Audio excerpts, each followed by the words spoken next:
Yn y fideo yma, nawn ni drafod sut i ddefnyddio'r cymydr i gymharu dau ddosraniad neu dau set o ddata.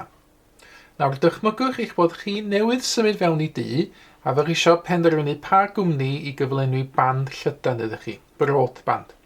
A dych chi wedi dod â'r dewis i lawr i ddau gwmni, cwmni 1 a cwmni 2. Nawr, i gadw fo'n syml, nawn ni ddeu fod y ddau gwmni efo'r un pris i gyflenwi band llydan, a fo chi eisiau penderfynu ar sail pa mor gyflym ydy'r cysylltiad pe nai cwmni 1 neu cwmni 2 ydych chi am ddewis. Nawr yn fan hyn, mae gennym ni ddata amdan cwmni 1, 20 person lleol i chi yn y tŷ newydd, a dyma fo'r cyflymder mae'r band llydan yn cyrraedd y tai yma. A hefyd yr un math o ddata ar gyfer y ail gwmni, cwmni 2, 20 person neu 20 tŷ, dyma fo cyflymder y band llydan ar gyfer cwmni 2. Na, dim ond wrth edrych ar y rhifau, efallai di ddim o'r amlwg pa gwmni ydy'r cyflymaf, cwmni 1 neu cwmni 2. Felly, be dyn ni'n gwneud rwan ydy defnyddio'r cymydr i gymharu y ddau gwmni a penderfynu pa gwmni ydy'r cyflymaf. Nawr, cofiwch i gyfrifo'r cymydr ar gyfer set o ddata. Be sy'n ei gwneud ydy ffeindio cyfanswm y gwerthoedd ddata a wedyn rhannu fo'r nifer y werthoedd ddata. Ar gyfer cwmni 1 felly, mae gennym ni 20 rhif yn fan hyn. Na i adwyn y fyny efo cyfrifiannell 32, 24, 18, 36 a 28, 26, 29, 31, 35 a 32, 29, 31, 36, 24 a 30, 26, 29, 31, 33 a 26. Mae cyfanswm yn fan hyn yn 586. Felly y cymydr ar gyfer cwmni 1 ydy 586 rhannu hefo, a mae gennym fi 20 eitem data fan hyn. Mi fyddai 586 rhannu fo 20 yn reid cymydr 29.3.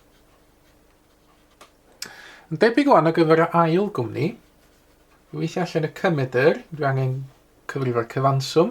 Eto mae gennym fi 20 rhif fan hyn. Nawr, cymydr cwmni 2, y cyfanswm yn hytrach, yn gyntaf mae gennym fi, beth yw'r cyfanswm? Gennym fi 26, 32, 34, 29, 30, 31, 27, 33, 36, 28, 33, 24, 35, 27, 35, 19, 32, 30, 26 a 34. Y cyfanswm yn hyn, 601. Rhannu hwnna efo 20, nifer eitem y data, a cymydr yn 30.15. Felly, mi fyddai rwan gymharu'r ddau cwmni.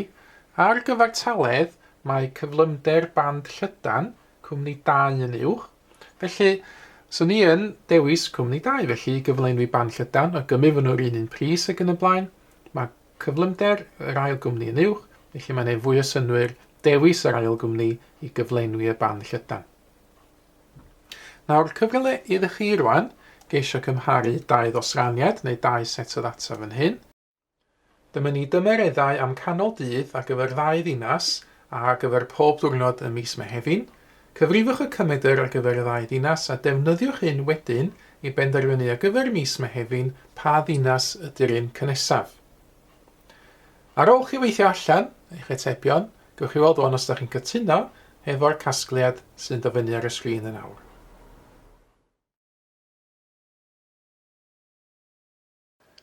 Mae mwy o fideos adolygu ar gael ar ein sianel YouTube Adolygu Mathemateg. Am y newyddion diweddaraf neu holi cwestiwn, dilynwch ein cyfrif trydar @mathemateg.